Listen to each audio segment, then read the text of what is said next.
Welcome everybody to New Thought Community and our Sunday service. As you can tell, something's different here.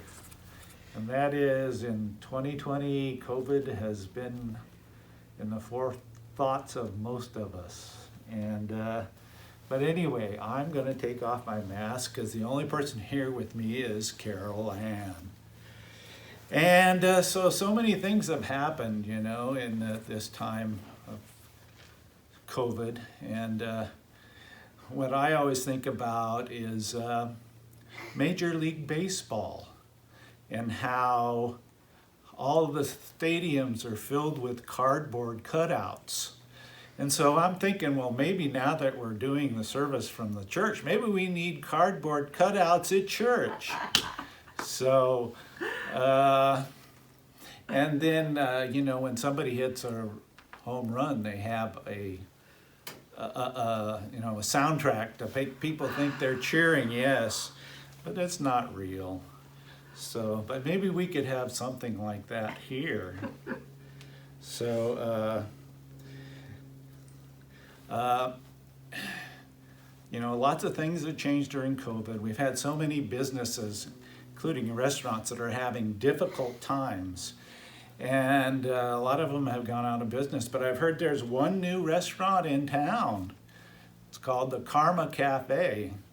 And they don't have a menu. You just get what you deserve.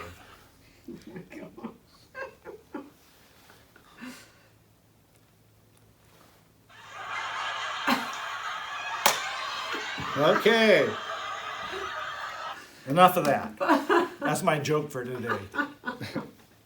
So, my title for my talk today was, Is New Thought Still New? And the answer is, maybe. New thought is new compared to old thought. But what is old thought? So, I think at the time that New Thought was starting out, old thought was pretty much Christianity. And so there was several different people in the beginning that were New Thought people. And Ralph Waldo Emerson, he was one of the first original thinkers and poets and writers on New Thought. And along with him were Mesmer, who was one of the first ones. He was involved with mesmerization, which is similar to hypnotism. And then followed by him was Phineas Parkhurst Quimby, who was near the beginning of the 18th century, 1850s or so. Mary Baker Eddy, who came along after, who was a teacher of many of the other teachers.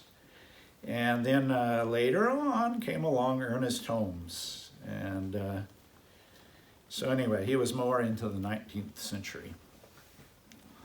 So, but anyway, all of these people were different than old thought because they believed that you had your source within yourself, that you didn't need somebody to speak to God for you because you had this direct connection with Source, with God.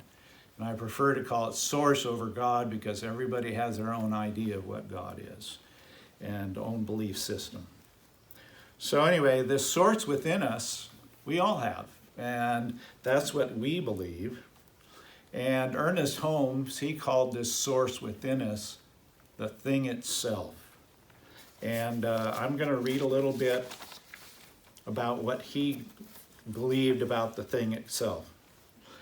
And the study of the science of mind is a study of first cause, spirit, mind, or that invisible essence, that ultimate stuff and intelligence from which everything comes, the power back of creation, the thing itself.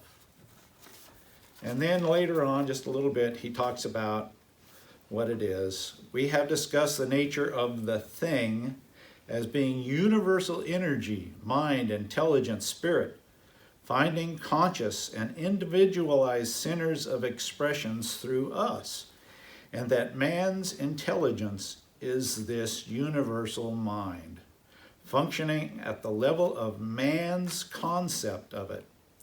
This is the essence of the whole teaching. So, what we're talking about is we each have within us this source of creative intelligence that we can draw upon. And so when we ask ourselves, is new thought new?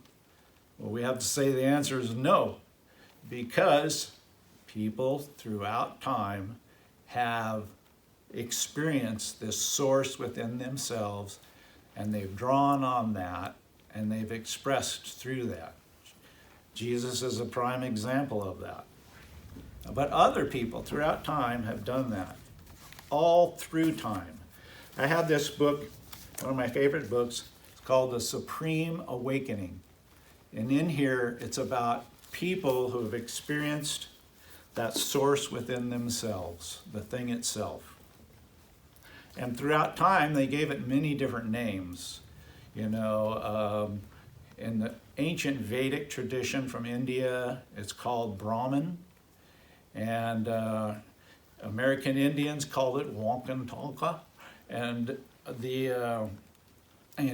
have the Way or the Tao. There's many, many names for it. And I want to read to you one of the descriptions from about 2,500 years ago of the thing itself. And each line from this little bit could be a talk in itself. So it's just going to hit the high points, okay? So here it is. Say the wise is the pure self alone, the thing itself.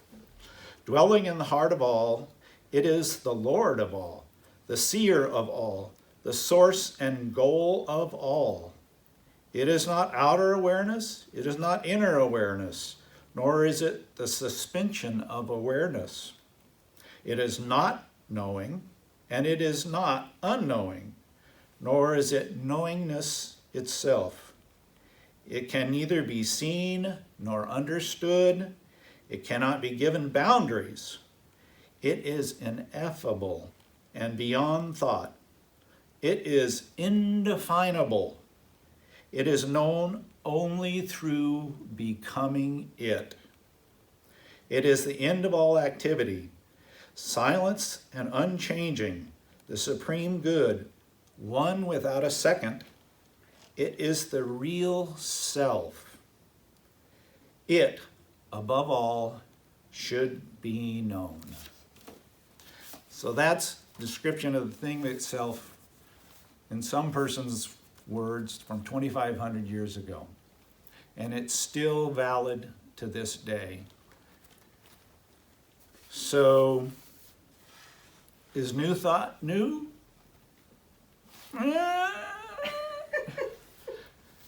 But yes and no. New thought is new because what we do in our treatments is that we replace old, improper ideas with a new thought. When we carry around with us all this baggage that we have from the past, and it's always not necessarily the truth of who we are. And that's what we want to involve with our life now, is the truth about ourselves. And so what we do is we replace that old, incorrect information about ourselves with new information in this thing that we call treatment. Now, the first step of our treatment is recognition. And what are we recognizing? We're recognizing that source, that thing itself within ourself. It's always been there. What we're trying to do now is to connect with it and work with it. And the law of mind is one of the things that we use to work with it. What is the law of mind? The law of mind just basically states that the thing itself will respond to whatever we put into it. And so when we put in the truth about ourselves, then the law responds with that. So if we know that we are healthy, wealthy, and wise, then we will experience that. So,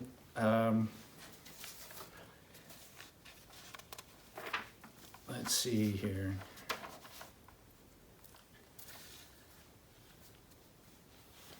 What I want to do is I want to compare that first step, recognition, with meditation, because that's what we're doing. We're turning inward toward that source. So it's a lot like meditation, and that's what we do. We get rid of all that external stuff in our life, turn our awareness inwards, and just be with our source. We don't have to try and do anything. We just need to be open to whatever comes from within. And if you're meditating now, great.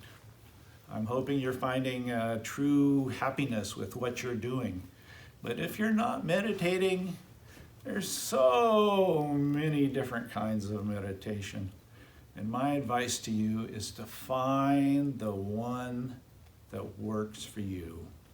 So you may have to try a few before you get to that place where you're feeling some inner calm, peace, or joy, or just wholeness. It could be a lot of different feelings that you feel when you connect with that source. And so I think, there's a lot of, there's a book full of quotes here that I could quote, but I've decided I'm not going to. You get the book and you read them. So, in conclusion, just experience that source within yourself and know that that's just enough. That's all you have to do, nothing more. And all things shall be added unto you. And so it is.